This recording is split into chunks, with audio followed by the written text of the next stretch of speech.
Hi friends, இன்றைக்கி சூப்பரான mutton கொத்துக்கறி பட்டாணி மசாலா எப்படி செய்யலான்னு பார்க்கலாமா? வாங்க வீடியோக்குள்ளே போகலாம். மட்டன் கொத்துக்கறி 250 கிராம், பச்சை பட்டாணி 200 கிராம். கொத்துக்கறியை நல்லா தண்ணி ஊற்றி 3 தடவை நல்லா வாஷ் பண்ணி எடுத்துக்கணும்.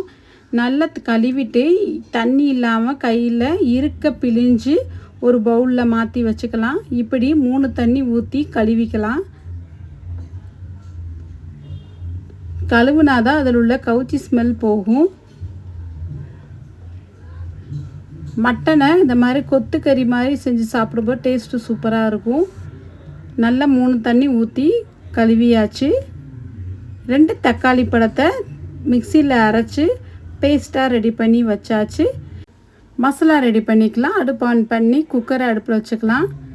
குக்கரில் எண்ணெய் ஊற்றி காஞ்சோடனே பட்டை, கிராம்பு, ஏலக்காய் போட்டுக்கலாம். சின்ன வெங்காயம் தான் டேஸ்ட்டு கொடுக்கும். 150 கிராம் சின்ன வெங்காயத்தை பொடியை கட் பண்ணி இது கூட சேர்த்துக்கலாம்.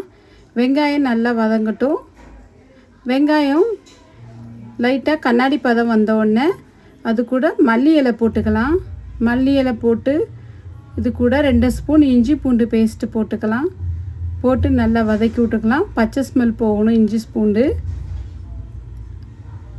லைட்டாக பச்சை ஸ்மெல் போனோடனே மிளகாய்த்தூள் 1 ஸ்பூன் போட்டு எண்ணெயில் போட்டு நல்லா வதக்கி விட்டுறலாம்.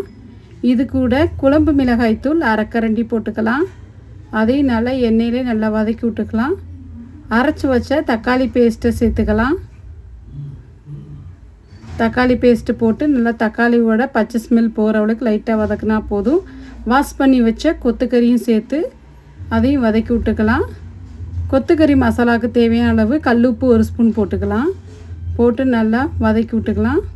இது கூட வாஷ் பண்ணி வச்ச பச்சை பட்டாணி சேர்த்துக்கலாம்.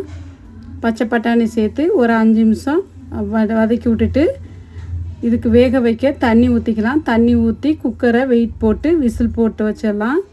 3 விசில் வரட்டும். வந்தோடனே அடுப்பு ஆஃப் பண்ணிவிட்டு குக்கரை வெயிட்டை ஓப்பன் பண்ணிடலாம். மூடி ஓப்பன் பண்ணி திருப்பி அடுப்பை ஹை ஃப்ளேமில் வச்சு நல்லா கொதித்து வரட்டும். அதில் உள்ள தண்ணிகள் எல்லாம் நல்லா வற்றி வரணும். அடுப்பை ஹை ஃப்ளேம்லேயே வச்சு அப்பப்போ கிளறி விட்டுக்கலாம். நல்லா கிளறி விட்டுக்கிட்டே இருக்கணும். தண்ணிலாம் வற்றி நல்லா கட்டிப்படமாக ஆகுது. இந்த ஸ்டேஜில் நம்ம சுக்கா மசாலாவை 1 ஸ்பூன் போட்டுக்கலாம். போட்டு நல்லா கிளறி விட்டுக்கலாம். நல்லா கெட்டியாயிடுச்சு. அடுப்பு ஆஃப் பண்ணுறதுக்கு முன்னாடி மல்லி இலை போட்டு அடுப்பை ஆஃப் பண்ணிடலாம். சூப்பரான மட்டன் கொத்துக்கறி பட்டாணி மசாலா ரெடி. நீங்கள் இதை ஒரு தடவை ட்ரை பண்ணி பாருங்கள். இந்த டேஸ்ட்டை விடவே மாட்டீங்க. ரொம்பவே சூப்பராக இருக்கும். இடியாப்பம், தோசை, இட்லி, சப்பாத்தி ரொம்பவே சூப்பராக இருக்கும். இந்த வீடியோ பிடிச்சிருந்தா லைக் பண்ணுங்கள், ஷேர் பண்ணுங்கள், சப்ஸ்கிரைப் பண்ணுங்கள்.